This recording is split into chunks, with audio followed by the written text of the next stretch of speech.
चलिए बच्चों स्टार्ट करते हैं next chapter, residential status. Next chapter का नाम है हमारा रेजिडेंशियल स्टेटस। अब रेजिडेंशियल स्टेटस दोनों पॉइंट ऑफ व्यू आप मान के चलिए, यहाँ पर कॉन्सेप्ट बेस और प्रैक्टिकल बेस दोनों ये चैप्टर आपको एग्जाम में जरूर देखने को मिलेगा।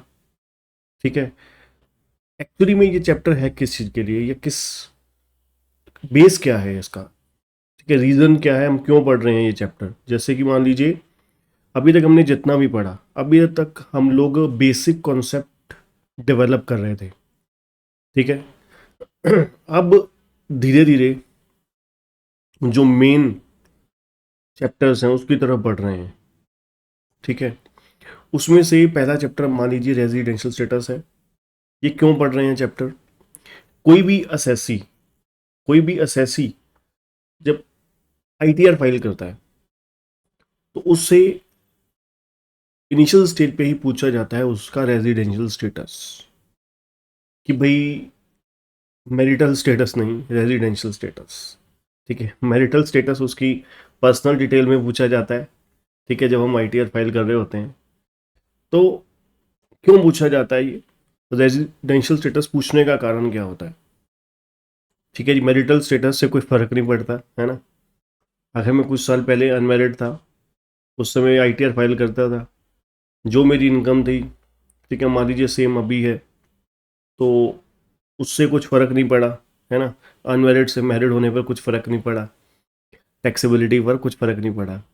पर रेजिडेंशियल स्टेटस डिफरेंट होने से टैक्सेबिलिटी पे फ़र्क पड़ेगा, इफेक्ट ऑन इनकम पे पड़ेगा, इफेक्ट ऑन इनकम होगा मतलब।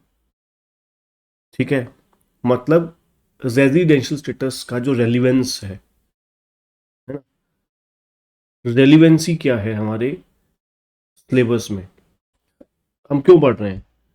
रेलिवेंसी ये है कि जो कोई भी असेसी है, ठीक है, कोई भी असेसी है, वो 3 कैटेगरी में बताया, मतलब आप उसको प्रेजेंट कर सकते हैं। उसका स्टेटस 3 में से हो सकता है वो नॉन रेजिडेंट हो सकता है वो रेजिडेंट एंड ऑर्डिनरी रेजिडेंट हो सकता है नॉट ऑर्डिनरी रेजिडेंट हो। अब ये क्या होता है, यही तो हमने आगे जाके पढ़ना है अभी, कि भाई जो पर्सन है, असेसी है, उसका रेजिडेंशियल स्टेटस के बेस पर टैक्सेबिलिटी हम लोग मेजर करेंगे, डिटरमाइन करेंगे कि भाई किसकी टैक्सेबिलिटी कम होती है, किसकी ज़्यादा होती है, किसकी मॉडरेट होती है। मतलब टैक्सेबिलिटी की जो, ओ सॉरी, रेजिडेंशियल स्टेटस की जो रेलिवेंसी है वो किसके साथ संबंधित है? Taxability, taxability of taxable income के साथ, टैक्सेबिलिटी के साथ। ठीक, तो हर असेसी का, हर पर्सन आप कह सकते हो, सॉरी, हर person, individual, HUF, company, firm, AOP, BOI, हम सबका अलग अलग रेजिडेंशियल स्टेटस डिटरमाइन करना सीखेंगे। हर पर्सन का रेजिडेंशियल स्टेटस निकालना सीखेंगे कि भाई किसका क्या रेजिडेंशियल स्टेटस है। ठीक, रेजिडेंशियल स्टेटस क्या सेम रहता है हमेशा? जी नहीं, हर साल सेम नहीं रहता। हो सकता है सेम, हो सकता है, बट ऐसा नहीं कि जो एक साल हो गया वही हमेशा के लिए रहेगा। जी नहीं।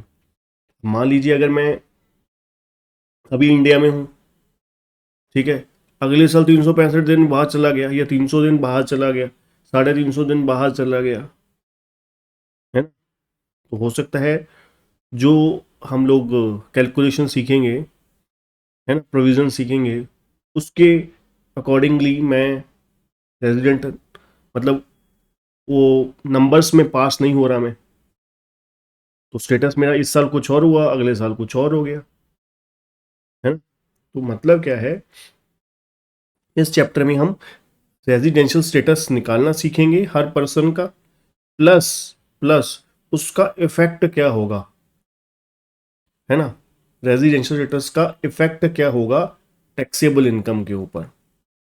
ठीक, चलिए जी करते हैं Shri Ganesh. Total income of an assessee can not be computed unless the person's residential status in India during the previous year is known, है ना। जब तक हमें किसी पर्सन का रेजिडेंशियल स्टेटस नहीं पता होता, जैसे मैंने आपको बोला कि जब हम आईटीएल फाइल कर रहे होते हैं अपने क्लाइंट की, तो उसमें इनिशियल स्टेज में ही पूछ लिया जाता है कि भाई इस बंदे का रेजिडेंशियल स्टेटस क्या है। ठीक, तो इसलिए प्रीवियस ईयर में जानना जरूरी हो जाता है। ठीक है जी, प्रीवियस ईयर में, प्रीवियस ईयर, हर प्रीवियस ईयर का हम रेजिडेंशियल स्टेटस निकालेंगे, देन फिर आगे बढ़ेंगे। Thus, determining the residential status of a person is important for calculating the tax liability। आपके सामने ही है कि जैसे मैंने आपको बताया कि टैक्स लाइबिलिटी निकालने के लिए भी हमें रेजिडेंशियल स्टेटस का पता होना आवश्यक है। ठीक, सेक्शन 6 क्या कहता है इनकम टैक्स एक्ट का? Prescribe the test to be applied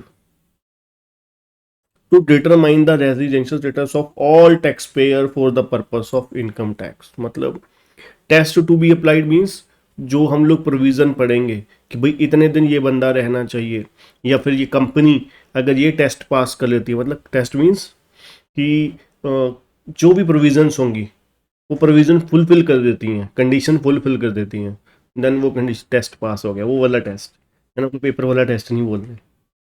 An assessee's residential status must be determined with reference to the previous year in respect of which income is sought to be taxed।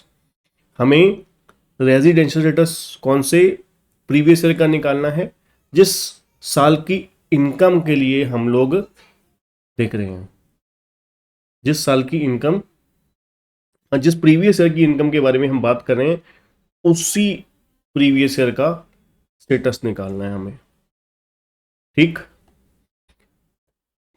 Residential status of an assessee में change year to year, है ना। जैसे मैंने आपको बताया कि जो residential status है एसएससी का वो चेंज हो सकता है हर साल, है ना, हर साल चेंज हो सकता है।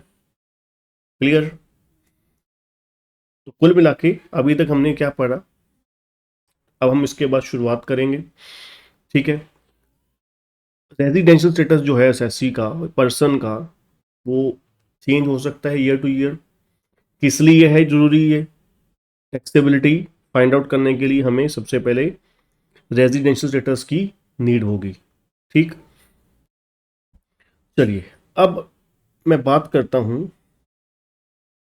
एक एक करके हम लोग चलिए बात करते हैं। पहले चलिए जो सबसे ज़्यादा एक्चुअली में लेंथी टाइम कंज्यूमिंग हमारा जो होगा टॉपिक, उसका ही पहले हम बात करते हैं, दैट इज इंडिविजुअल।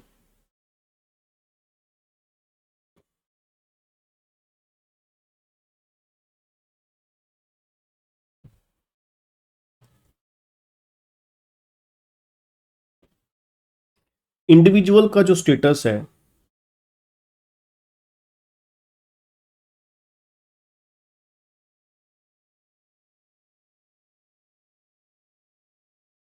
वो रेजिडेंट होगा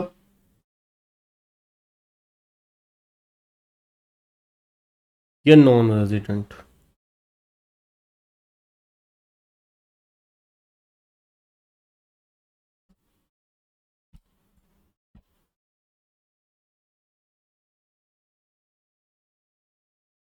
ठीक, रेजिडेंट होगा या नॉन रेजिडेंट होगा? रेजिडेंट में आगे दो सिचुएशन अराइज हो सकती हैं।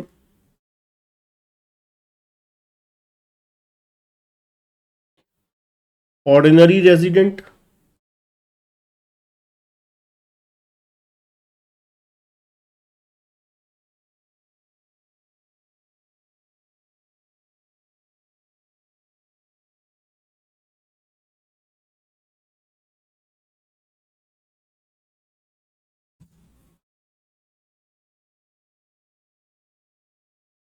Not ordinary resident.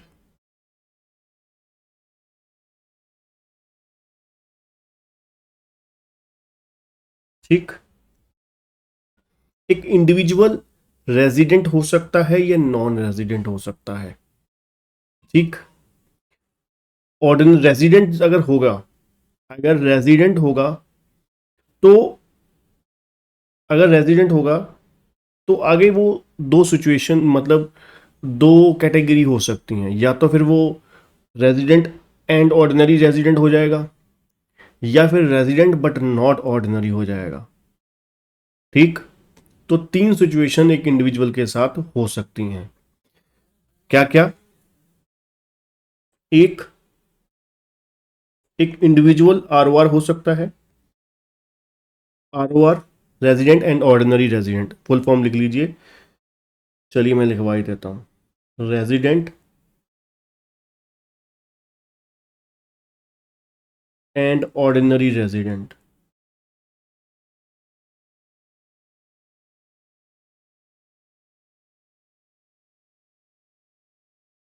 ठीक है जी। Number two, R N O R, R N O R, ये क्या होता है जी? रेजिडेंट बट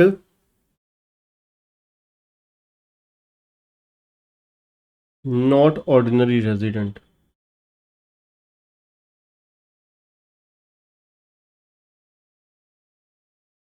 तीसरा, नॉन रेजिडेंट। ठीक, इसको इस तरीके से आप बोल सकते हो। अब क्या होता है, कुल मिला के दो कंडीशंस होती हैं, दो टाइप की कंडीशंस होती हैं। एक बेसिक कंडीशन, एक additional condition. Basic condition, additional condition.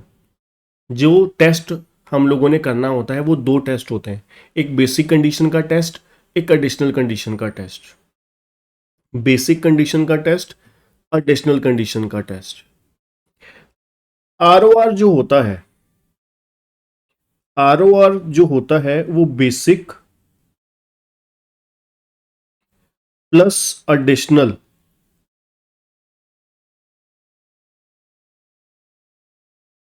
Basic condition plus additional conditions,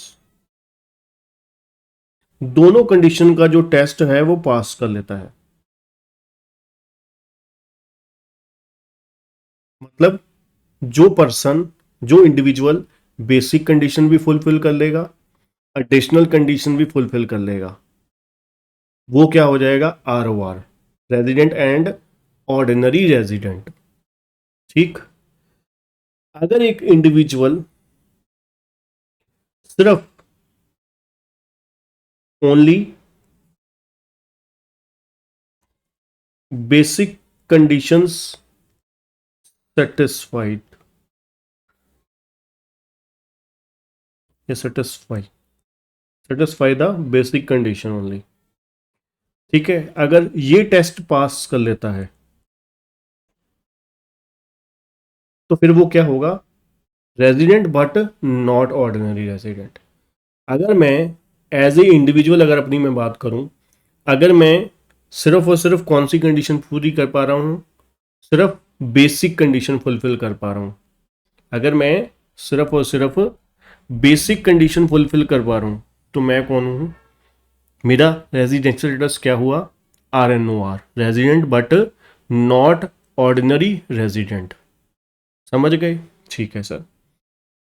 अब नॉन रेजिडेंट के क्या हालात हैं? नॉन रेजिडेंट के खस्ता हालात हैं जी। अब ये बेचारा कुछ भी कंडीशन सेटिस्फाइड नहीं कर पा रहा। नन ऑफ द, या लिख सकते हैं नीदर बेसिक नोर एडिशनल।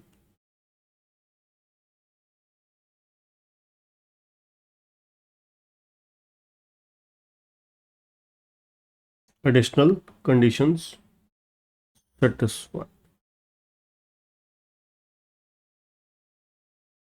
ठीक है जी। ना ही ये बेसिक कंडीशन के टेस्ट में पास हुआ, जब ये बेसिक में नहीं पास हुआ, ठीक है, तो एडिशनल में कहां से हो जाएगा? एडिशनल में तो चेक ही नहीं करेंगे, है ना। या फिर आप सिंपल इसको ऐसे लिख सकते हो समझने के लिए,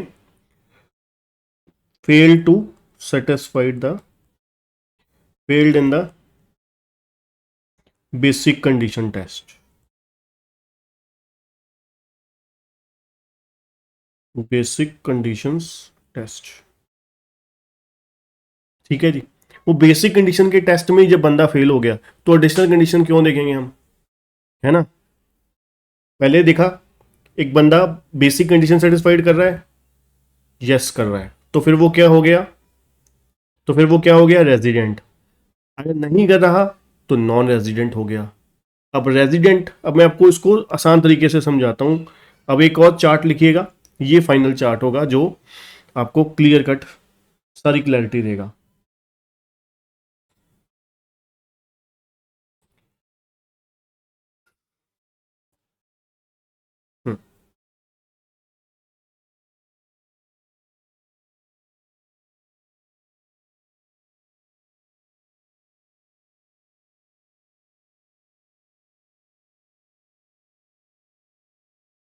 बेसिक कंडीशन,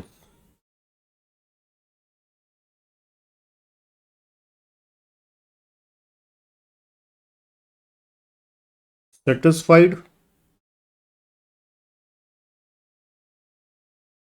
नॉट सेटिस्फाइड। जिसने बेसिक कंडीशन सेटिस्फाइड कर ली वो कौन है, रेजिडेंट।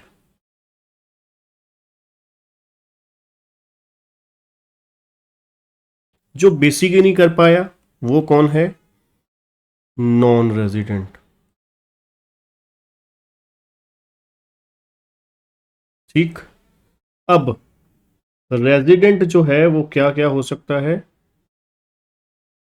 रेजिडेंट का स्टेटस आर ओ आर हो सकता है, आर एन ओ आर हो सकता है।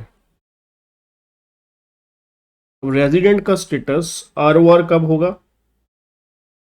रेजिडेंट का स्टेटस आर ओ आर तब होगा जब वो additional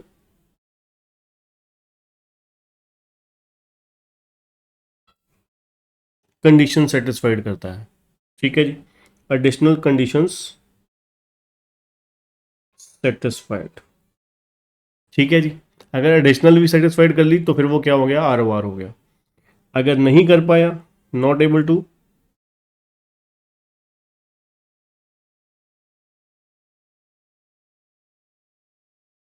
satisfied the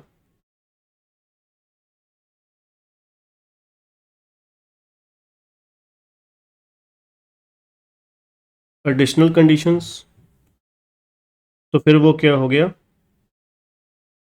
are N O are हो गया। दैट्स, बस इतनी सी बात है। अगर एक पर्सन, अगर एक इंडिविजुअल बेसिक कंडीशन सेटिस्फाइड करता है, सिर्फ सिर्फ बेसिक कंडीशन सेटिस्फाइड करता है, तो फिर वो क्या है, आर एन ओ आर। अगर बेसिक प्लस एडिशनल दोनों करता है, बेसिक प्लस एडिशनल दोनों करता है तो वो आर ओ आर। अगर कोई भी नहीं करता, बेसिक भी नहीं कर पाता, देन वो नॉन रेजिडेंट। That's it. अब ये तो आ गई जी लॉजिकल बात, ठीक है, ये लिख लीजिए फटाफट। ठीक है, ये तो बात आ गई लॉजिकल वाली कि भाई बेसिक कंडीशन करेगा सिर्फ तो R N O R, basic plus additional दोनों करेगा तो आर ओ आर, कोई भी नहीं करेगा तो नॉन रेजिडेंट। अब ये कंडीशन है क्या, बेसिक कंडीशंस हैं क्या, एडिशनल कंडीशंस हैं क्या, बस चलिए अब रट्टे मारने की बारी आ गई, है ना, लर्न करने की बारी आ गई। तो यहां तक तो था लॉजिकल फंडा पूरा, है ना। अब थोड़ा सा आपको रट्टेबाजी वाला काम पे चल लेके चलता हूँ। ठीक है जी। अब आपको इसमें, है ना, याद करवाते हैं। अब उसको थोड़ा सा लर्न करना पड़ेगा। इनकम टैक्स एक्चुअली में लॉ थोड़ा सा बीच में कुछ देखिए, रट्टेबाजी वाला पोर्शन भी होता है, लॉजिकल पोर्शन भी होता है। ये अभी हम जो बात कर रहे थे ये लॉजिकल बात कर रहे हैं ना, कि भाई उसको आप लोग कॉन्सेप्चुअली समझ के, ठीक है, उसको इजीएस्ट वे में कैसे कन्वर्ट कर सकते हैं। ठीक। पर अब जो प्रोविज़न है, ठीक है, प्रोविज़न को तो हमें याद करना ही पड़ेगा, है ना। तो इसलिए मिक्सचर होता है, कोई भी लॉ होता है उसमें कुछ लर्निंग वाला पोर्शन होता है, कुछ कॉन्सेप्ट वाला होता है, कुछ मतलब आप लोगों की स्टूडेंट्स की मेहनत लगती है, कुछ टीचर की क्रिएटिविटी। ठीक है जी, इसमें हम लोग क्रिएटिविटी कर सकते हैं, है ना, कि आप लोगों को समझाने के लिए चार्ट्स के थ्रू सिंप्लीफाइड वे में किस तरीके से आपको समझाया जाए, जो क्या है इजी वे में आपको लॉन्ग ड्यूरेशन के लिए, है ना, आपको रिटेन रहे। देखिए एक्चुअली में पढ़ना और समझना इतना इम्पोर्टेंट नहीं होता।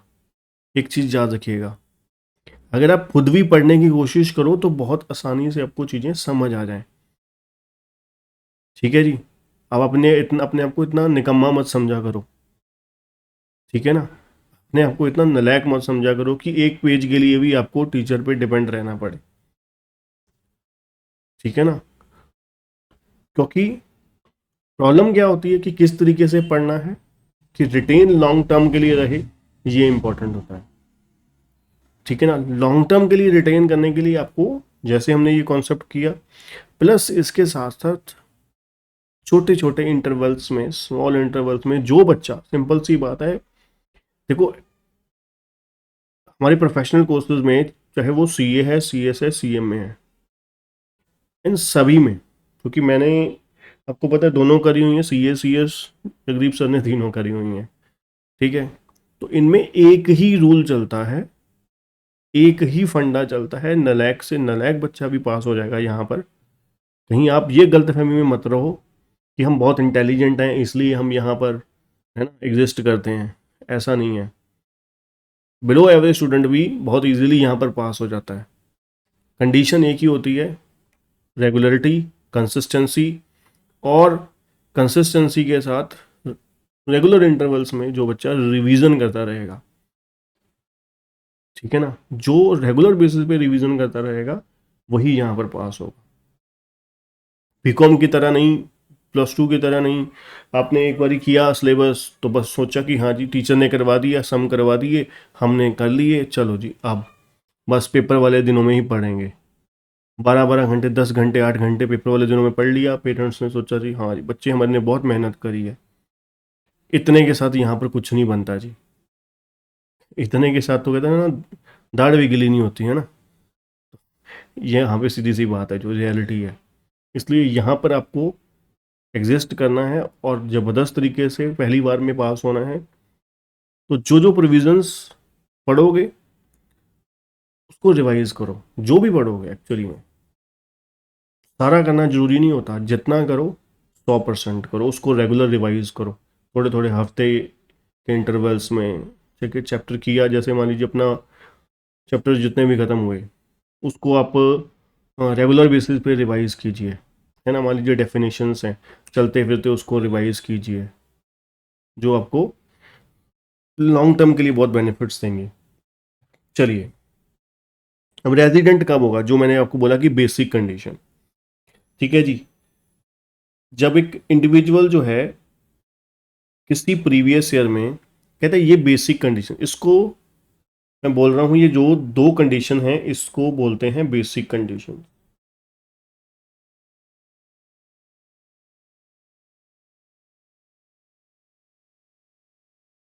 ठीक है जी, अब बेसिक कंडीशन क्या है? An individual is said to be resident in India in any previous year if he और शी, ये भी हो सकती है ना, भेदभाव नहीं किया इन्होंने तो अगर इंडिया में हुआ आप कितने दिन, for a total period of 182 days और मोर, 182, जिसको नहीं आता 182 और मोर, ठीक है, जिसको, है ना, जो ज़्यादातर सीबीएसई बोर्ड वाले बच्चों की शिकायत रहती है कि सर हमें 40 तक आता है ना, 40 तक गिनती आती, 40 तक। आप में से किसको किसको 40 से ऊपर आती है जी? 182 को 182 बोलते थे, प्लीज़ हैंड रेस करके बताइएगा। 182 डेज को 182 बोलते हैं, पता था जी? पता था।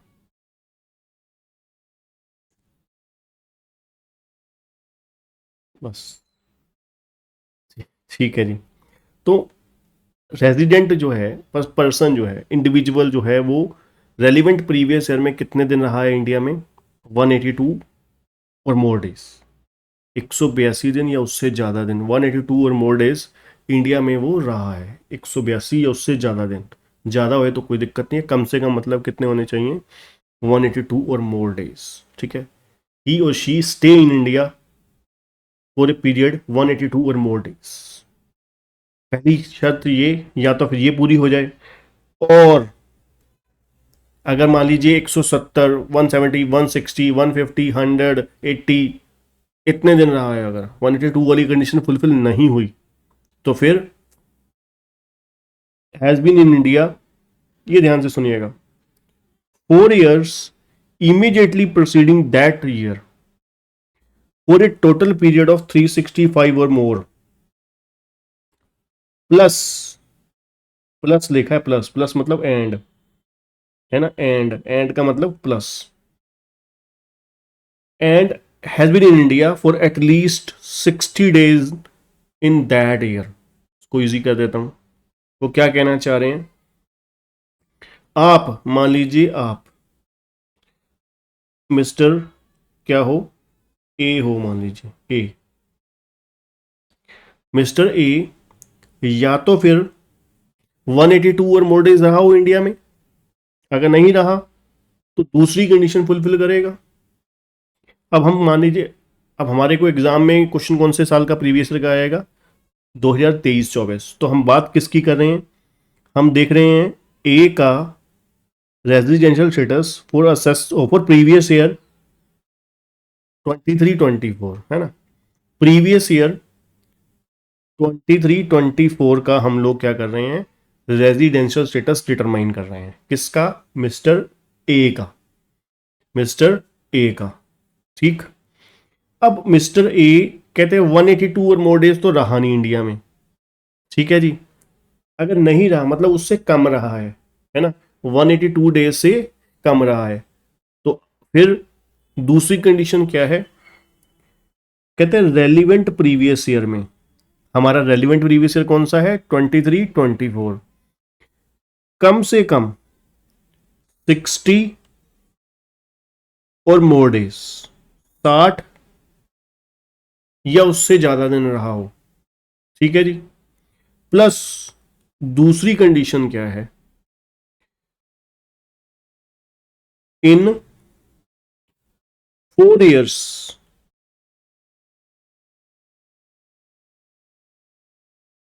immediately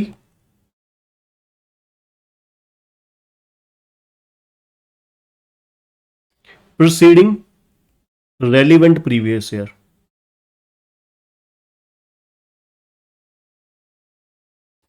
stay in India for 365 or more days, समझे जी, क्या कह रहे हैं, लीजिए और बोल्ड कर देता हूं, रेलिवेंट प्रीवियस ईयर कौन सा है, 2023-24, 2023-24, 23-24 में कितने दिन रहा है वो इंडिया में, 23-24 में वो कम से कम 60 या उससे ज्यादा दिन रहा है, ठीक, plus relevant previous year that is 23-24, इस साल को, जिस साल का हम स्टेटस निकाल रहे हैं, इस साल को छोड़कर पिछले 4 साल में, पिछले 4 साल में कितने दिन रहा हो कम से कम, 365 और मोर, 365 और मोर डेज, ये दोनों शर्तें इकट्ठी पूरी होंगी तो मान लेंगे कि हाँ ठीक है, बेसिक कंडीशन सेटिस्फाइड, अदरवाइज वो बंदा खड्डे में चला गया, मतलब तीसरी वाली सिचुएशन में चला गया, नॉन रेजिडेंट की सिचुएशन में चला गया, ठीक। दोबारा बोलता हूं, पहली कंडीशन देखेंगे 182 मोर डेज, अगर वो नहीं सेटिस्फाइड कर पाया तो कहाँ जाएंगे, दूसरी में दिखेंगे, दूसरी में दो हैं, दूसरी में दो इकट्ठी सेटिस्फाइड करनी पड़ेंगी, 60 और more days in the relevant previous year plus in last 4 year, in last 4 year, पिछले 4 साल में कितने दिन, 365 या उससे ज़्यादा, तो फिर वो क्या मान लिया जाएगा कि वो बेसिक कंडीशन पूरी कर लिया, ठीक है जी, क्योंकि उसने बेसिक कंडीशन फुलफिल कर ली, ठीक। देख लीजिए, यही लिखा है जी, has been in India during the 4 year immediately preceding that year for a total period of 365 or more and has been in India for at least 60 days in that year, है ना. 60 year in relevant previous year plus relevant previous year को छोड़ के पिछले 4 साल में कितने 365 या उससे ज़्यादा दिन रहा है. ठीक है, ओके सर. अब चलिए इंपॉर्टेंट पॉइंट्स क्या क्या हैं जी. To be resident it is sufficient that only one of the above two condition are satisfied. मैंने आपको बता ही दिया, दोनों में से एक भी पूरी हो जाएंगी तो गाड़ी चल पड़ेगी अपनी, दोनों जरूरी नहीं है. Citizenship has no link with the residential status. यहां पर कहते हैं सिटीजनशिप के साथ का सिटीजनशिप का रेजिडेंशियल स्टेटस के साथ कोई लेना देना नहीं है, कोई लिंक नहीं है. Individual can be resident in more countries than one, है ना. एक से ज्यादा कंट्री में भी रेजिडेंट हो सकता है वो, even though he can leave one domicile, है ना. अब देखो, मान लीजिए हमारा रेजिडेंशियल स्टेटस मेजर करने का तरीका कुछ और है, हो सकता है कनाडा का कुछ और हो, ऑस्ट्रेलिया का कुछ और हो, है ना, अमेरिका का कुछ और हो, तो हम तो अपने की बात करेंगे. उसके बाद ये चीज ध्यान रखना, वेरी वेरी इंपॉर्टेंट, क्योंकि जब हम प्रैक्टिकल क्वेश्चंस करेंगे तो ये चीज सबसे इंपॉर्टेंट होगी. वहां पर आप लोग गलती कर सकते हो. In computing the period of 182 days, मतलब कोई भी गिनती करते वक्त, कोई भी गिनती 60 दिन या 182 दिन, 365 दिन की गिनती करते वक्त, the day he enters India and the day he leaves India should both treated as stay in India. दोनों क्या माने जाएंगे कि वही बंदा इंडिया में ही है. जिस दिन वो छोड़ के गया, ठीक है, या एंटर किया इंडिया में, जिस दिन वो इंडिया में एंटर किया, ठीक है, प्लस जिस दिन वो छोड़ के गया, उन दोनों सिचुएशन में दोनों दिन जो है वो काउंट किए जाएंगे. ठीक है जी. जिस दिन वो भारत में एंटर किया, जिस दिन वो भारत इंडिया लीव करके गया, ठीक है जी, वो दोनों दिन क्या किए जाएंगे, मान लिए जाएंगे कि इंडिया में ही है. ठीक है जी. The day he enter, the day he leaves, he या शी लीव्स, है ना. तो यहां पर करके ना पार्शियलिटी, तो वो क्या माना जाएगा बंदा, वो इंडिया में ही माना जाएगा. अब एग्जांपल ले सकते हैं जी. मान लीजिए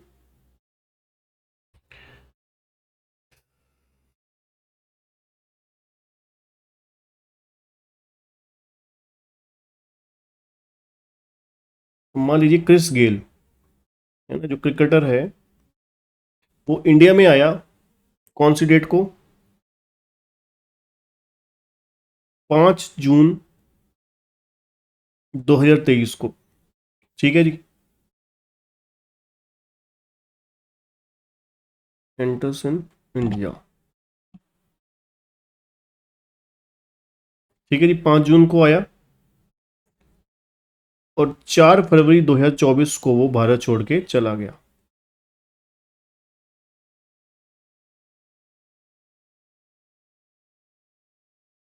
ठीक है जी. 4 फरवरी 2024 को भारत छोड़ के चला गया. अब हमें डिटरमाइन करना है बंदे का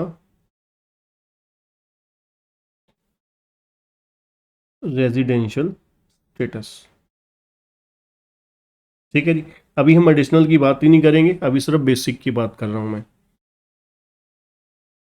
तो अब आप कैसे कैलकुलेट करोगे जी, शुरू हो जाओगे जी कैलकुलेट करना दिन. अब वो बंदा आया जून से, तो जून से शुरुआत कर दोगे. कहाँ गया जी कैलकुलेटर, नहीं पड़ा अभी, चलिए मोबाइल से. जून के महीने में दिन कितने होते हैं जी, 30 दिन होते हैं. 4 दिन निकल चुके हैं. ठीक है जी. 5 तारीख को वो इंडिया में आया है, तो 5वां दिन भी तो कंसीडर होगा ही. तो जून के महीने में कितने दिन बचे, 30 में से 4 निकल गए, 26. ठीक है जी। जुलाई के महीने में 31 दिन होते हैं जी। अगस्त में 31 होते हैं। अब कैसे पता लगा? जनवरी फरवरी मार्च अप्रैल मई जो बोन पे आएंगे वो है ना 31 वाले हैं, और स्किन वाली साइड 30 हैं। तो जनवरी फरवरी मार्च अप्रैल मई जून, ठीक है, जून में 30 थे, जुलाई में 31 31, अगस्त 31, फिर सितंबर, फिर आपको पता ही है सितंबर में कितने हो गए जी 30, अक्टूबर में 31, नवंबर 30, दिसंबर 31, जनवरी 31, फरवरी में कितने दिन रहा वो? 4 दिन रहा। 3 दिन रहा, चौथे दिन वो चला गया, तो चौथे दिन जिस दिन वो इंडिया छोड़ के गया उस दिन भी वो भी कंसीडर हो जाएगा। तो 4 दिन हो जाएंगे फरवरी के। तो देखा जाए कुल मिला के कितने दिन हो गए, अगर हम काउंट करें सीधे तरीके से, इसको भी 30 मान लें अगर, ठीक है, 1 2 3 4 5 6 7 8, 8 8 24, 240, ठीक है, 240, 1 2 3 4 5, 5 दिन एक्स्ट्रा हो गए, 4 दिन कम हो गए, ठीक है, तो 241 हो गए, 241 और 4 245 दिन, 245 डेज, ठीक है जी। तो कैलकुलेट कर सकते हो, वैसे तो सही है फिर भी, ठीक है जी। तो सबसे पहले नंबर पे आ जाएगा 26, फिर 31 31 टू टाइम, ठीक है, फिर 30, फिर 31, फिर 30, फिर टू टाइम 31,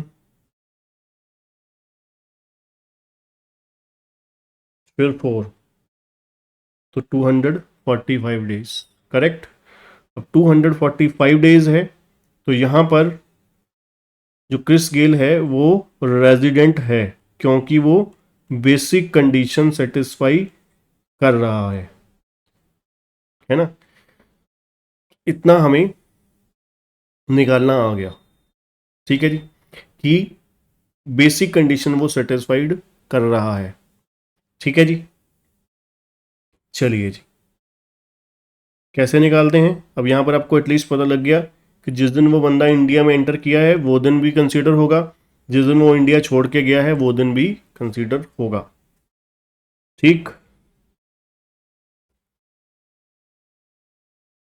चलिए जी, अभी तक हमने क्या पढ़ा? एक इंडिविजुअल रेजिडेंट कब होगा? जब दोनों में से एक बेसिक कंडीशन पूरी कर देगा। पहली, स्टे इन इंडिया फॉर 182 और मोर डेज, अगर पहली नहीं हो पाया तो दूसरी, दूसरी में दो हैं, दो कौन सी है? 60 और more days in relevant previous year, plus पिछले 4 साल में कितने दिन? 365 दिन और मोर, 365 और मोर डेज, ठीक। अब कहते हैं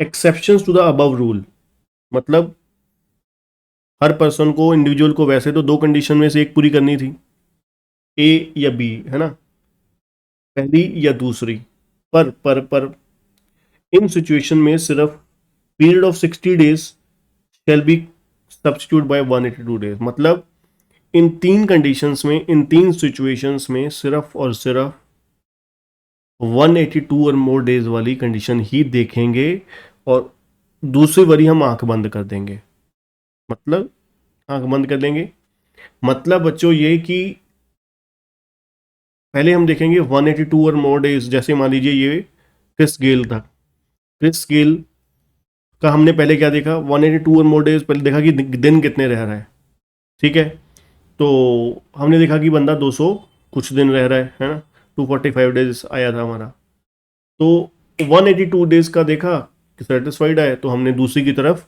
निगाह ही नहीं करी, है ना, सोचा ही नहीं कि भाई अपना 60 दिन से ज़्यादा है, पिछले 4 साल में 365 है या नहीं है, ये पहली हो ही गई, तो दूसरी की तरफ क्यों जाएंगे, ठीक, तो फिर यहां पर आपको एप्लीकेबल ही पहली होगी। मान लीजिए उस केस में क्रिस गेल 100 दिन रहा होता इंडिया में, ठीक है, 100 दिन ही होता इंडिया में, जो हमने एग्जाम्पल ली, ठीक है, तो दूसरी हम लोग देखते ही ना, दूसरी देखते ही ना, मतलब सीधे उसको डिक्लेयर कर देते, स्टैंप लगा देते कि भाई बंदा ये नॉन रेजिडेंट है। ठीक है जी, नॉन रेजिडेंट है। कौन से 3 केसेस हैं, चलिए देखते हैं भाई। एक इंडियन सिटीजन है, एक इंडियन सिटीजन है, लीव कर गया India during the previous year, इस प्रीवियस ईयर में इंडिया लीव कर गया है for the employment purpose outside India, मतलब एम्प्लॉयमेंट के लिए देश से बाहर गया है, ठीक है जी, और वो इंडियन सिटीजन है। ठीक है जी, एक इंडियन सिटीजन लीव कर रहा है इंडिया फॉर एम्प्लॉयमेंट पर्पस, तो उस केस में याद रखिएगा, क्योंकि क्वेश्चंस आपको जब आएंगे ना, प्रैक्टिकल क्वेश्चन आपको जब पूछे जाएंगे, प्रोविजन वही रहनी है, एक वर्ड चेंज हो गया, जैसे मान लीजिए ये क्रिस गेल था, इसकी जगह पे मिस्टर एक्स ABCD लगा दिया है ना, तो बोल दिया कि भाई ये लीव कर रहा है इंडिया फॉर एम्प्लॉयमेंट पर्पस, कहानी में लिख दिया कि इंडिया लीव कर रहा है एम्प्लॉयमेंट पर्पस के लिए, इतनी तारीख को आया, इतनी तारीख को यहां तक इंडिया में था, इससे पहले अब जा रहा है जी, इस तारीख को जा रहा है इंडिया में। ठीक है जी, हम मान लीजिए आप 7 जुलाई को, 7 जुलाई 2023 को इंडिया लेफ्ट कर गए है ना, परमानेंटली, किसके लिए, एम्प्लॉयमेंट पर्पस के लिए, लेफ्ट इंडिया कर रहे हो, लीव इंडिया कर रहे हो फॉर एम्प्लॉयमेंट पर्पस के लिए, 7 जुलाई, ठीक है, तो कितने दिन हो गए इंडिया में, कितने दिन रहे आप, अप्रैल में 30 दिन, मई में 31, जून में 30, जुलाई में 7 दिन, ये लीजिए, सिर्फ 98 डेज रहे हो इंडिया में आप। इंडिया में आप कितने दिन रहे, 98 डेज, ठीक है, 98 दिन, 98 डेज आप इंडिया में रहे, तो अब बताइए रेजिडेंशियल स्टेटस क्या होगा, रेजिडेंशियल स्टेटस क्या होगा इस पर्सन का जिसकी हम बात कर रहे हैं, ये रेजिडेंट है कि नहीं है, कि नॉन रेजिडेंट है, ये पर्सन जिसकी हम बात कर रहे हैं जो एम्प्लॉयमेंट के लिए चला गया, इसकी दूसरी कंडीशन हम लोग देखेंगे 60 और मोर डेज वाली, नहीं देखेंगे, क्योंकि जब साफ साफ हमने कह ही दिया कि भाई इन सिचुएशंस में हम सिर्फ और सिर्फ क्या देखेंगे, सिर्फ और सिर्फ हम लोग क्या देखेंगे, पहली 182 और मोर डेज वाली, 182 और मोर डेज रहा है, नहीं रहा है, प्रीवियस ईयर 23-24 में नहीं रहा 182 और मोर डेज, तो सिंपल हमने देखा 98 डेज रहा है, तो ये बंदा नॉन रेजिडेंट हो गया। ठीक, इंडियन सिटीजन है, इंडिया लीव कर रहा है एम्प्लॉयमेंट पर्पस के लिए। दूसरी कंडीशन क्या है, दूसरी सिचुएशन, नॉट कंडीशन, दूसरी सिचुएशन है being a citizen of India who leaves India in any previous year. ठीक है जी, इंडिया लीव कर रहा है किसी भी प्रीवियस ईयर में as a member of crew of Indian ship. ठीक है जी, वो मेंबर है क्रू ऑफ इंडियन शिप का, ठीक है जी, और for the purpose of employment outside India. ठीक है जी, क्या कह रहे हैं, इंडियन सिटीजन है, ठीक है जी, इंडिया लीव कर रहा है as a member of crew of Indian ship और for the purpose of employment outside India, तो फिर वो क्या माना जाएगा, उसको भी 182 और मोर डेज वाली कंडीशन लगेगी, दूसरी वाली नहीं लगेगी। ठीक, पहला क्या हो गया, इंडियन सिटीजन है, इंडिया लीव कर रहा है एम्प्लॉयमेंट पर्पस के लिए, दूसरा इंडिया लीव कर रहा है, वो क्या है, इंडियन सिटीजन है, ठीक है, इंडियन सिटीजन है और इंडिया लीव कर रहा है किसके लिए, as a member of crew of Indian ship और for employment purpose outside India. ठीक है जी, तीसरी बहुत इंपॉर्टेंट है, ये कुछ साल पहले नई प्रोविजन ऐड हुई है, अमेंडमेंट है ये, अभी ताजी अमेंडमेंट नहीं है, मतलब 2-3 साल पहले आप कह सकते हो ये प्रोविजन नहीं आई है, बहुत पुरानी नहीं हुई अभी, है ना, पर फिर भी इंपॉर्टेंट है, सॉरी, तो थर्ड पार्ट है हमारा, थर्ड सी पॉइंट क्या है,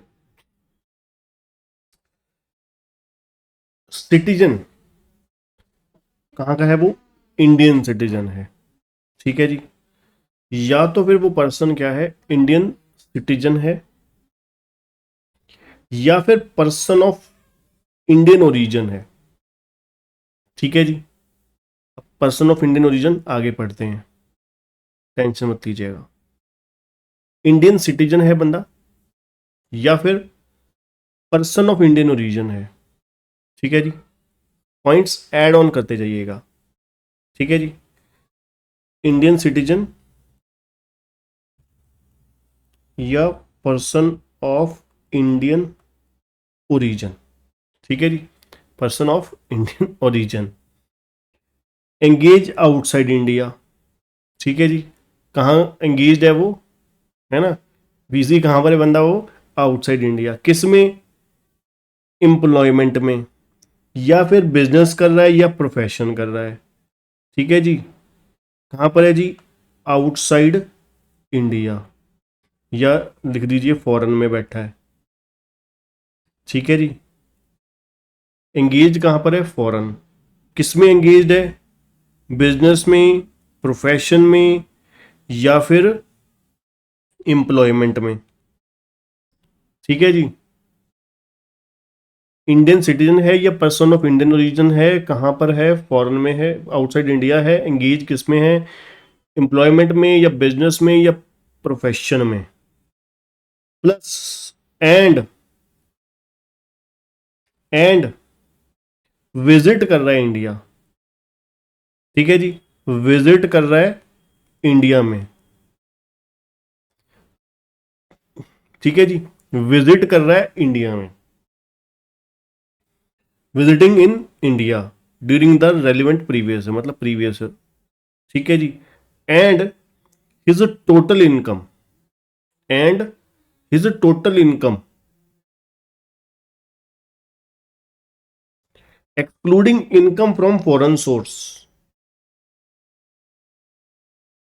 excluding income from foreign source, foreign source की इनकम को छोड़कर, is up to 15 lakh in the previous year.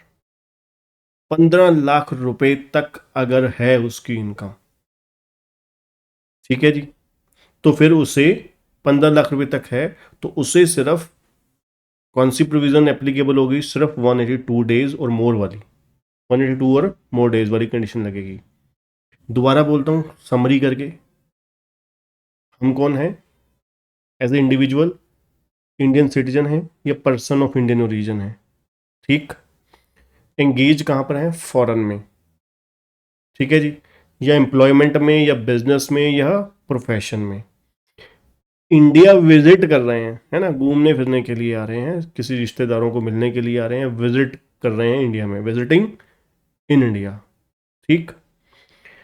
और विजिट कर रहे हैं इंडिया में, और हमारी जो टोटल इनकम है other than foreign source income, other than foreign source income कितनी है हमारी, 15 लाख से ज्यादा नहीं है। Does not exceed, is up to 15 lakh बोल दीजिए, या डज नॉट एक्सीड 15 लाख, है ना। 15 लाख से ज्यादा अगर हमारी इनकम नहीं है, तो हमारे को ये 182 और मोर डेज वाली सिर्फ और सिर्फ कंडीशन एप्लीकेबल होगी, दूसरी नहीं कोई एप्लीकेबल होगी, ठीक। ठीक है सर।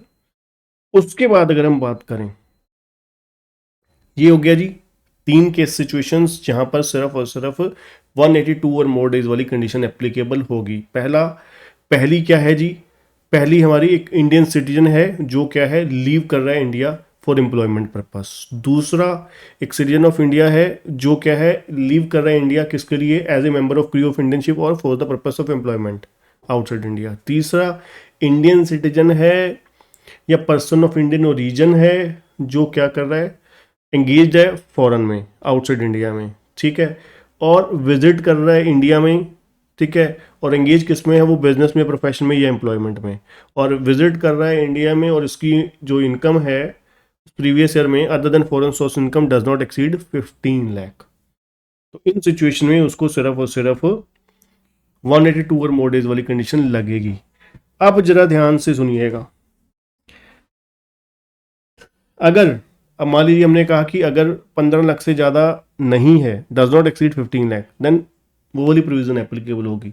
अगर other than foreign source income 15 lakh से ज़्यादा होगी, फिर क्या होगा, तो फिर क्या होगा, ये होगा, इन केस इंडियन सिटीजन और person of Indian citizen having total income other than foreign source income more than 15 lakh, then second basic condition, second basic condition कौन सी थी, 60 प्लस 365 वाली एप्लीकेबल। इंस्टेड ऑफ, ध्यान से देखिएगा, ध्यान से, instead of 60 days in previous year 120 days are considered. 120 दिन देखेंगे फिर हम 60 की जगह पे, मतलब 120 प्लस 365 वाली कंडीशन लग जाएगी। 120 प्लस 365, 60 की जगह पे हम लोग क्या देखेंगे, 120 या उससे ज़्यादा दिन प्लस 365 इन लास्ट 4 ईयर। ठीक है जी, क्लियर है जी। 60 की जगह पे सेकंड कंडीशन में हमें then second basic condition applicable. ठीक है जी, तो मतलब इसको सेकंड बेसिक कंडीशन अप्लाई हो जाएगी, पर उसमें एक बदलाव क्या हुआ छोटा सा, 60 की जगह पे 120, उसको इनको डबल दिन दे दिए देखा जाए तो, है ना, 60 की जगह पे 120 दिन का टाइम दे दिया। ठीक है जी, उसके बाद नोट 2 कहते इंडियन सिटीजन है या पर्सन ऑफ इंडियन ओरिजिन है, इंडियन सिटीजन है या पर्सन ऑफ इंडियन ओरिजिन है, having total income other than foreign source income more than 15 lakh during the previous year, who has been in India for a period amounting in all to 120 और more days but less than 182।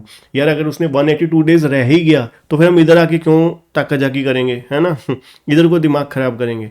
जिस person ने, जिस individual ने 182 और more days stay कर ही लिया India में, फिर तो और कुछ देखने की आवश्यकता ही नहीं है ना।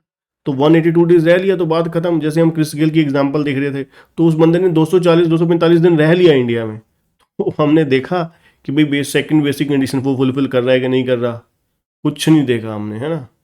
तो सीधा ही हमने क्या कर दिया, वहां पर हमने उसको बोल दिया कि हाँ सेटिस्फाइड कर लिया अभी बेसिक कंडीशन इस बंदे ने, तो फिर वो रेजिडेंट तो हो ही गया। ठीक है जी, तो then he will be treated as resident but not ordinary resident.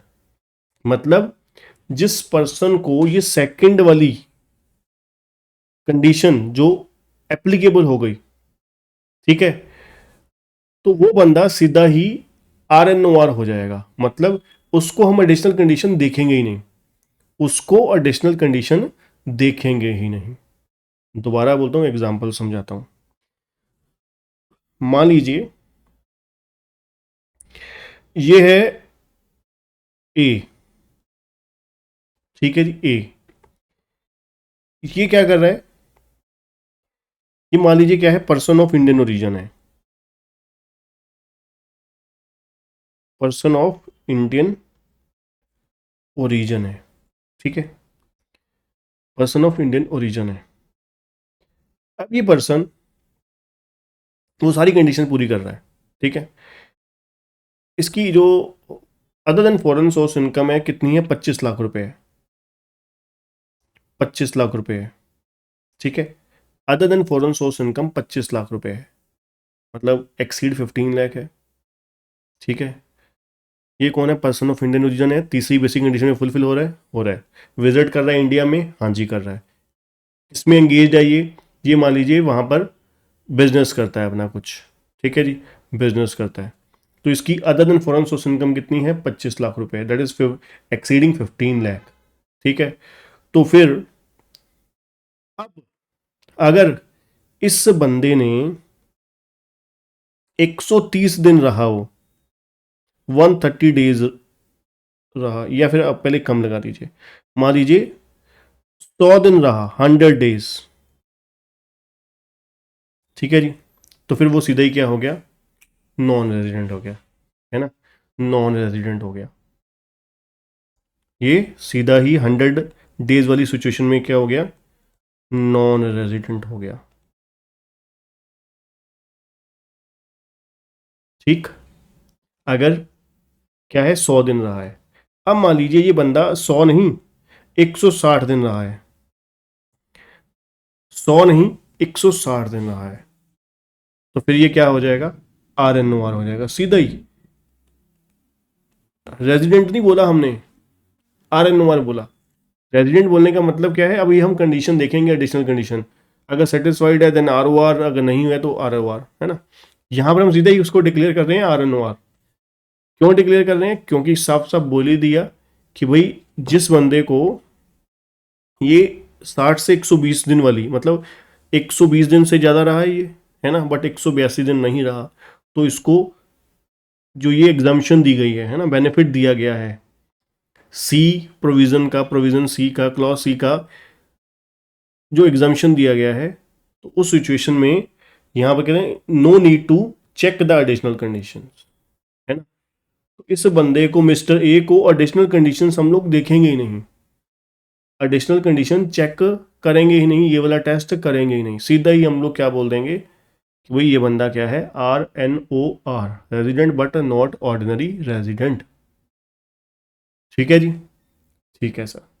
अगर यहीं पर यही सिचुएशन में अगर 15 25 लाख की जगह पे इनकम बंदे की कितनी होती, 12 लाख रुपए, तो फिर हम कौन सी देखते कंडीशन, सिर्फ 182 और मोर डेज वाली। तो फिर इस केस में ये बंदा क्या हो जाता, RNOR नहीं होता, फिर ये बंदा नॉन रेजिडेंट हो जाता, है ना। क्योंकि इसको इसको कौन सी कंडीशन, जो बी पार्ट है वो एप्लीकेबल ही नहीं हो रहा, 60+365 वाली कंडीशन एप्लीकेबल ही नहीं है, इसको सिर्फ और सिर्फ इस इंडिविजुअल को सिर्फ और सिर्फ 182 और मोर डे सेटिस्फाइड करना पड़ेगा एज ए इंडिविजुअल कहलाने के लिए, है ना, रेजिडेंट कहलाने के लिए। तो रेजिडेंट तो होगा नहीं, क्यों नहीं होगा, क्योंकि 182 से कम डेज रहा है ना, 160 डेज रहा है, तो ये बंदा सीधा ही स्टैंप लग जाएगी किस चीज़ की, नॉन रेजिडेंट की। क्लियर है जी। एक और आइए जरा, इनकम फ्रॉम फॉरेन सोर्स का मतलब क्या है ना, एक वर्ड हमने यूज किया other than foreign source income. Income from foreign source means income which accrue or arise outside India. Income foreign source income का मतलब क्या है, जो एक्रू भी बाहर हुई, अर्नड भी बाहर हुई, है ना, except income derive from a business control और प्रोफेशन सेटअप इन इंडिया। ठीक है जी, जो बिजनेस सेटअप इन इंडिया है, बेशक अर्नड बाहर हो रही है, रिसीव बाहर हो रही है, उसको छोड़कर। ठीक है, ये भी हम पढ़ेंगे, एक बहुत अच्छा टेबल आएगा जिसमें आपको एग्जाम में भी इस टाइप के क्वेश्चन देखने को मिलेंगे। ठीक है, ये आपको वहाँ पर बहुत ज़्यादा क्लैरिटी से समझ आ जाएगा। ठीक है जी। अब जैसे मैंने आपको कहा था कि Indian person of Indian origin, उसकी मैं प्रोविज़न आपको आगे जाके क्लियर करूँगा। तो ये आ गई जी पर्सन ऑफ इंडियन ओरिजिन। कौन होता है पर्सन ऑफ इंडियन ओरिजिन, ध्यान से देखिएगा। अगर ही और she, either of his parents, a person is deemed to be of Indian origin if he or either of his parents, ठीक है, मतलब वो इंडिविजुअल या उसके पेरेंट्स, ही और हिज पेरेंट्स और any of his grand parents, मतलब वो खुद या उसके पेरेंट्स या ग्रैंड पेरेंट्स बॉर्न कहाँ पर हुए हैं, अनडिवाइडेड इंडिया, जब हिंदुस्तान पाकिस्तान इकट्ठा हुआ करता था उसमें अगर पैदा हुए हैं, तो फिर वो क्या माना जाएगा, person of Indian origin. It may be noted that grandparents includes maternal and paternal grandparents। ठीक है जी, तो सिंपल हुआ, पर्सन ऑफ इंडियन ओरिजिन कौन होगा, जो वो खुद या उसके पेरेंट्स या ग्रैंड पेरेंट्स अनडिवाइडेड इंडिया में बॉर्न हुए हैं, तो फिर वो क्या हो जाएगा, तो फिर वो क्या हो जाएगा, पर्सन ऑफ इंडियन ओरिजिन। ठीक है जी, ठीक है जी। हम्म, अब चलिए आगे हम, पहले एक छोटे से कुछ पॉइंट्स और हैं। ठीक है, उससे पहले एक ये अमेंडमेंट है छोटी सी, ये पहले पढ़ेंगे फिर आगे चलेंगे जी, ठीक है।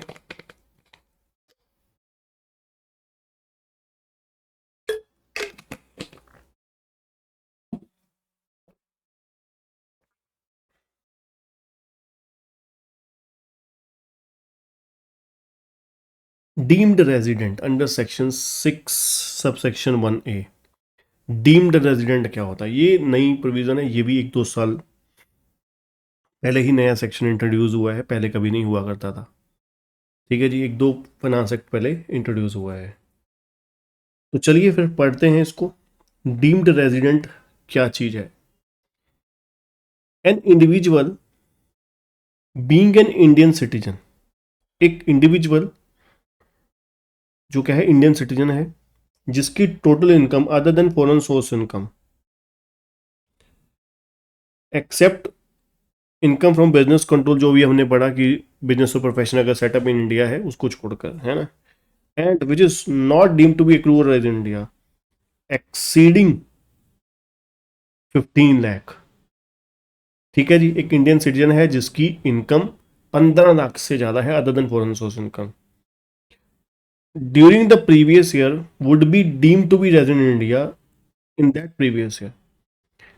एक इंडियन सिटीजन है जिसकी other than foreign source income 15 lakh से ज़्यादा है, other than foreign source income 15 lakh से ज़्यादा है, वो डीम्ड रेजिडेंट मान लिया जाएगा अगर if he is not liable to pay tax in any other country. ठीक है जी, वो किसी और कंट्री में टैक्स पे करने के लिए जिम्मे लाइबल नहीं है, या फिर किसी टेरिटरी में by the reason of his domicile, या फिर रेजिडेंस, या फिर any other criteria of similar nature. मतलब कहीं पर भी वो किसी क्राइटेरिया में भी वो फुलफिल नहीं बैठ रहा जिसकी वजह से वो टैक्स पेबल नहीं है। ठीक है, तो फिर वो क्या मान लिया जाएगा? Deemed resident. How ever this provision will not apply in case of individual who is a resident of India. जो है ही है रेजिडेंट, उसको डीम्ड रेजिडेंट बनाने की क्या आवश्यकता है कि नहीं? जो एक बंदा है ही रेजिडेंट है तो आप उसको डीम्ड क्यों, घसीट के डीम्ड रेजिडेंट की कैटेगरी में क्यों लेकर आओगे? वो तो ऑलरेडी टैक्स पेयर है यहाँ पर, है ना, कैटेगरी में आ ही रहा है। तो डीम्ड रेजिडेंट वो होगा जो रेजिडेंट की कैटेगरी में मतलब कंडीशन वो फुलफिल नहीं कर पा रहा। ठीक है, दूसरी बात, इंडियन सिटीजन है, other than foreign source income 15 lakh से ज़्यादा है। ठीक है, और सबसे बड़ी बात कि वो कहीं पर भी लाइबल, टैक्स लाइबल नहीं है, टैक्स पेबल नहीं है।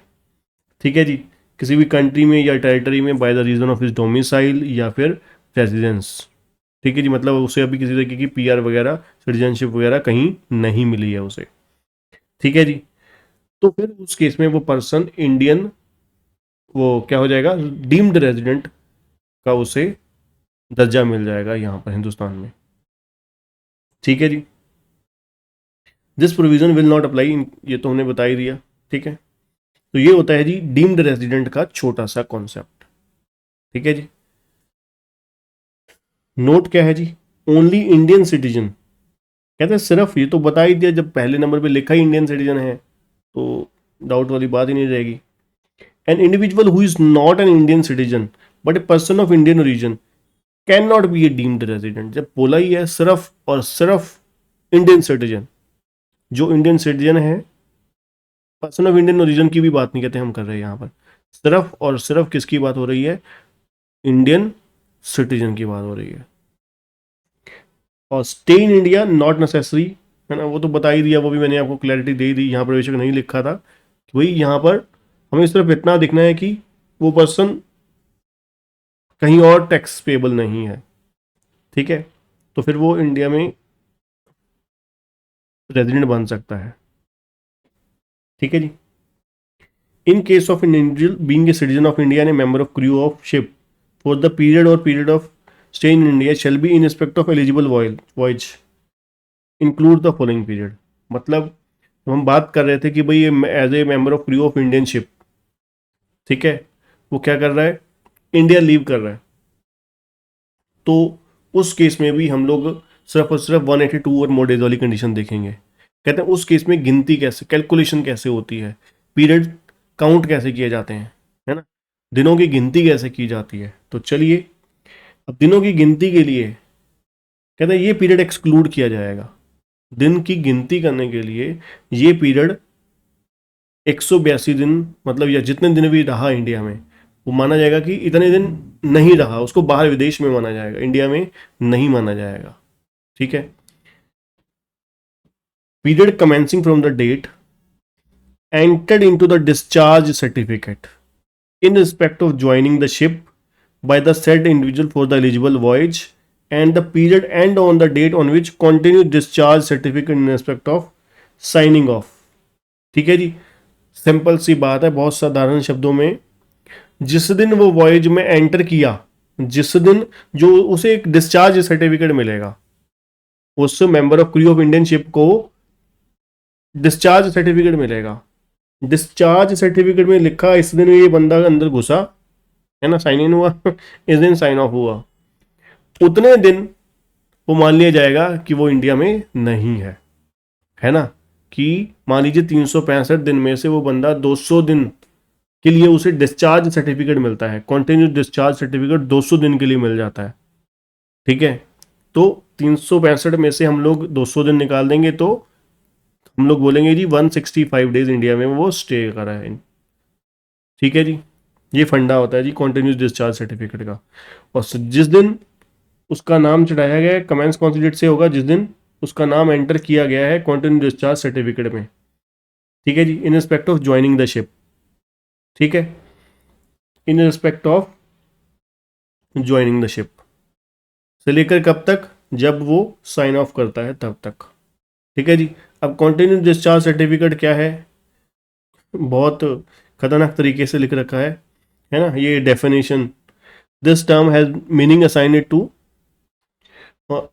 to it in the merchant shipping rules 2001 made under the merchant shipping act। मतलब सिंपल आप याद रखिए कि merchant shipping act merchant shipping rules 2001 के अकॉर्डिंगली, ठीक है, जो सर्टिफिकेट दिया गया है that is continuous discharge certificate. अब एलिजिबल वॉयज से मतलब क्या है, बात कर रहे थे कि हम एलिजिबल वॉयज, अब एलिजिबल वॉयज से यहां पर मतलब क्या बनता है, एलिजिबल वॉयज से मतलब हमारा यहां पर बनता है a voyage undertaken by a ship engage in the carriage of passenger और फ्रेट इन इंटरनेशनल ट्रैफिक। ठीक है जी, a voyage undertaken by a ship engage in the carriage of passenger या फ्रेट, है ना, मतलब पैसेंजर और freight in the international traffic where for the voyage having originate from the port in India. Originate हो रहा है मतलब चला इंडिया से है, डेस्टिनेशन बाहर पे है, या फिर उसका उल्टा कर लीजिए, है ना, ओरिजिनेट कहाँ से हुआ है, फॉरेन से, और डेस्टिनेशन क्या है, इंडिया में। वो the voyage having originate from any port outside India, और डेस्टिनेशन क्या है उसका, इंडिया में, तो वो वॉयज एलिजिबल वॉयज हो जाएगा, बस बात खत्म हुई। ठीक है जी, कोई टेक्निकलिटी वाली बात ही नहीं है। तो ये हो गया हमारा एलिजिबल वॉयज। बेसिक कंडीशन हम लोगों ने पढ़ ली, अब बस छोटी सी 2 एडिशनल कंडीशन पढ़ेंगे, फिर आज का हमारा काम खत्म हो जाएगा। एडिशनल कंडीशन, मैंने आपको बोला कि बेसिक कंडीशन एक होती है, बेसिक कंडीशन एक होती है एडिशनल कंडीशन। ठीक है जी, बेसिक कंडीशन एक, एडिशनल कंडीशन। बेसिक कंडीशन क्या होती हैं जी, वो हमने पढ़ लिया, उसकी एक्सेप्शंस भी पढ़ ली, एक्सेप्शन की आगे एक्सेप्शन भी पढ़ ली, है ना। एडिशनल कंडीशन 2 हैं, दोनों की दोनों सेटिस्फाइड करनी है। एडिशनल कंडीशन 2 हैं, दोनों की दोनों सेटिस्फाइड करनी है।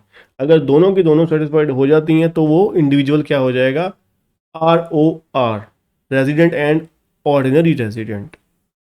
अब क्या है वो 2 कंडीशन, कहते हैं he has in resident in India for at least 2 out of 10 previous year immediately preceding the relevant previous year। Relevant previous year क्या है हमारा, 2023-24। अब 23-24 को छोड़कर पिछले 10 साल में 2 बार वो रेजिडेंट रहा हो, 10 साल में 2 बार वो रेजिडेंट रहा हो। अब रेजिडेंट कैसे कैलकुलेट करते हैं, अभी पूरी कहानी रामकथा क्या पढ़ के आए हो, है ना, पूरी स्टोरी रेजिडेंट की पढ़ के आए हो ना। तो उस 10 साल में 2 साल 2 बार वो क्या रहा हो, और रेजिडेंट रहा हो। ठीक है जी। Plus and plus he has been in India for 730 or more days during 7 previous year immediately preceding the relevant previous year। क्या कह रहे हैं, इस साल को छोड़कर पिछले 7 साल में 730 या उससे ज्यादा दिन।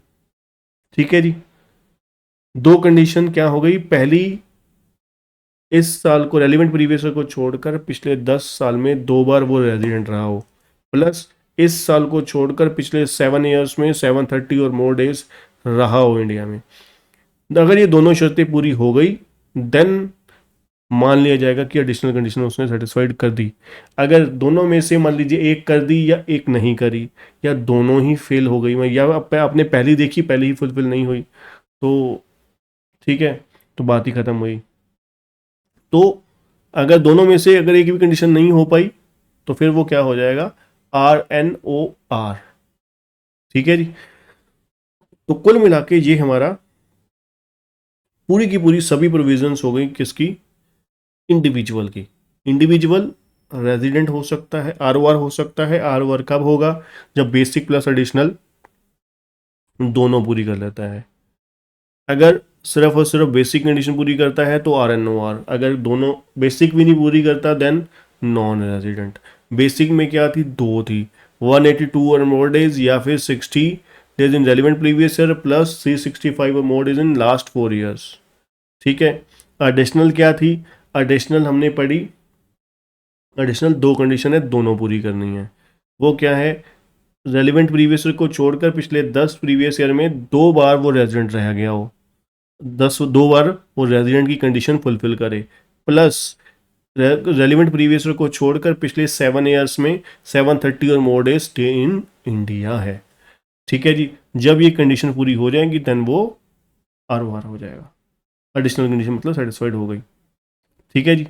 तो ये हो गया जी हमारे पार्ट 1 लेक्चर 1 में हमारा इंडिविजुअल का स्टेटस कंप्लीट।